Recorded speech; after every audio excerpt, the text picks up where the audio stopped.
Hello, cruel, cruel world. My name is Dr. Shaham Das. I'm a consultant forensic psychiatrist. I assess mentally disordered offenders for a living so that you don't have to.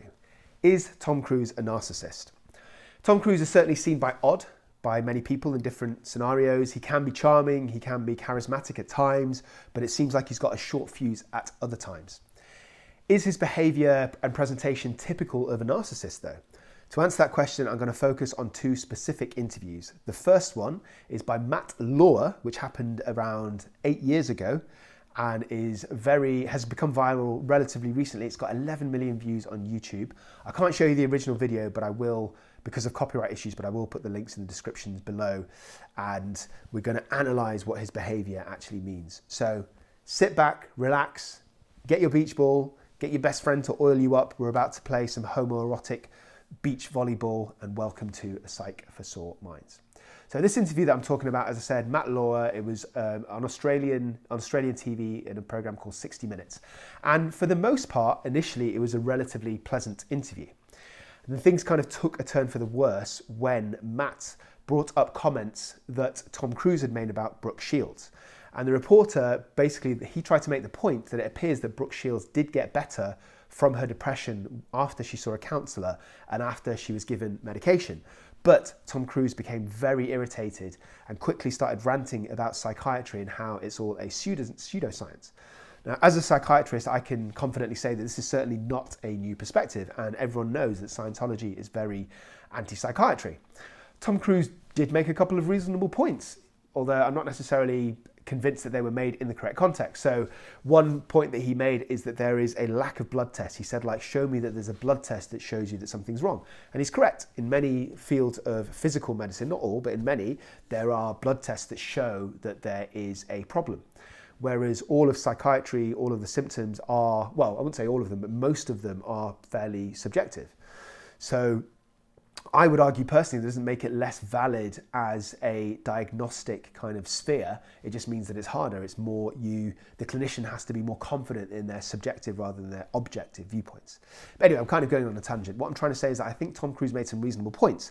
Another thing that he said is that depression shouldn't be treated by medications. They can be improved with exercise and vitamins, and he's done all the research.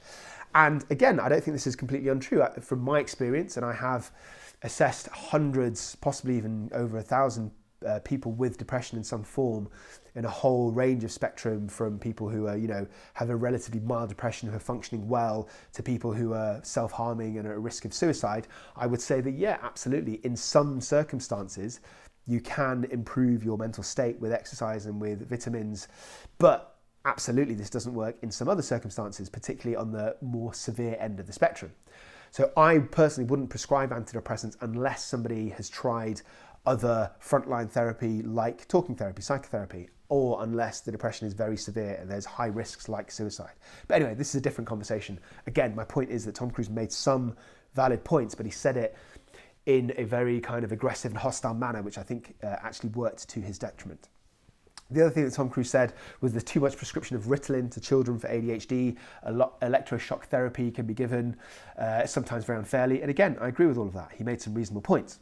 But Matt Lauer tried to suggest that, going back to talking about antidepressants, they might be beneficial in some cases. And he said that he personally knows cases where therapy and medication have helped. And Matt Lauer didn't say this, but I would add to that there are certainly some cases that I've seen professionally where Ritalin and even electroshock therapy can be helpful. I know ECT has got a very bad rep, but it can be life-saving in extreme cases. Now, this is the most interesting part, I think, and the part that's related to Tom Cruise potentially being a narcissist, is that he was unwilling to take another person's perspective. He actually suggested that Lauer himself, the reporter, should do more research and should be more responsible. And then Lauer made a very good point, which is that, I'm not prescribing Ritalin, I'm not even promoting it, I'm simply saying that I've seen some cases where depression has got better with psychiatric treatment. Tom Cruise couldn't handle the truth. You can't handle the truth. He missed a trick by not saying that, but he just wouldn't accept that perspective. So I guess Matt Lauer was saying that you could be right in some occasions, but I've seen instances where psychiatry has worked, whereas Tom Cruise is basically saying, no, I refuse to accept that. I believe that psychiatry can never work in any kind of circumstance. He didn't use those words, but that was basically his vibe. And I think he missed another trick for not using another one of his catchphrases, I feel the need for speed, or I feel the need for a speedy exit, whatever it was. So what I'm saying is his message might have actually been reasonable, but his tone of defensive aggression detracts from it. By the way, see another video on narcissistic abuse if you're interested on how it feels to be a victim of that. Okay, so before we analyse Tom Cruise's behaviour, we have to answer the question, what is narcissism? Now, I would point out that narcissism, the adjective, as in somebody's narcissistic, is very different from having narcissistic personality disorder, the diagnosis. So different people can be narcissistic. Somebody can just be a bit cocky. Your average, I'm not talking about Tom Cruise, but your average sort of Hollywood star might be narcissistic to a degree. But narcissistic personality disorder is when your character traits are so kind of powerful and so problematic that they interfere with your relationship around most people around you, whether that's friends, family, work. So because of your character flaws and this kind of tendency to flare up or to have arguments, it affects your functioning. So that is far more a higher threshold than just narcissism. So let's get into some of the basic traits. So somebody who's narcissistic, and if you have lots of these traits, then you might have narcissistic personality disorder, has an exaggerated sense of self-importance. That's basically what narcissism means. Have a sense of entitlement that require constant, excessive kind of admiration. Expect to be recognized as superior, sometimes without achievements that warrant it. I'd argue that Tom Cruise probably does have those achievements in the eyes of most people. They exaggerate their achievements and talents. They take advantage to get what they want. That is key. They have an inability or unwillingness to recognize the needs and feelings of other people. They are often envious of other people, and they believe other people envy them. So looking at this behavior during this interview, I don't think that Tom Cruise has most of those things. He might have had them at other times in other scenarios, but I would also say that his perspective and his expectations might be warped. What I mean by that is that being a A-list celebrity and being famous and kind of being grandiose and aggrandized, is that the word? Since you were like a teenager or an early adult, maybe that in itself, let alone from your personality, would exaggerate your sense of self-importance. So that's all the kind of background characteristics. Now look at what's typical during a confrontation or disagreement or criticism, because that's exactly what we're seeing here. So what would your narcissist act like? If they believe that somebody disagreed with them, they would monopolize or they would bulldoze through the conversation. They would belittle and look down on people that they perceive as being inferior. They would expect compliance or acquiescence, so they would expect the other person to change their point of view. And they would become impatient or angry when they're not receiving agreement, and they would want special treatment. Sometimes they have interpersonal problems and they feel easily slighted. They react with like rage or contempt, and they try and belittle the other person to make themselves appear superior. And sometimes they can't control their behaviors and their emotions. They often behave in an arrogant and kind of haughty manner, and they come across as conceited, boastful, or pretentious. And they have secret feelings of insecurity, shame, and vulnerability. So that is where it all stems from, insecurity. So now that we've analysed Tom Cruise's behaviour, or have outlined it, and we've analysed the character traits of a narcissist, do they match up? My answer would be yes. I think Tom Cruise definitely exhibited behaviour of some of these traits. Not because he had a different perspective, but because he got very defensive and almost offended when somebody didn't agree with him. Okay, so that's interview number one. Interview number two, and again, I'll put the links in the description, was by a man called Peter Overton in 2005, and this was in the show 60 Minutes. Sorry, I think this is the Australian one. Apologies if I got that wrong. So I'm going to analyse that. Before I do, I just want to introduce you to this channel at Psych for All Minds. I assess mentally disordered offenders professionally in courts and prisons and psychiatric units. I'm your third favourite Asian, London-based gold-tooth forensic psychiatrist on YouTube. My channel has a smorgasbord. I've got over 300 videos now on loads of different things related to true crime, mental illness, personality issues, how they overlap. Sometimes celebrity stuff like this, sometimes like really serious true crime cases like Jeffrey Dahmer, Ted Bundy, blah, blah, blah. You think it, I've got it on my channel. I implore you to subscribe, because not only does it help me out immeasurably, but if you do subscribe, then I guarantee that Matt Hancock will be bit in the ass when he's asleep in the jungle by a python. If you're interested in this kind of content, I've done a video on the difference between narcissists and psychopaths. Also, as I think I mentioned before, are you the victim of narcissistic abuse? All links in the comment section below. A very tenuous Scientology link would be that I've done a video on Danny Masterson, who has been accused of various assaults, and how Scientology might have tried to cover this up. Go and check them all out on my channel. Okay, so in this second interview that I'm talking about, by Peter Overton, he was basically promoting a film, and then suddenly this interviewer asked Tom Cruise about Nicole Kidman.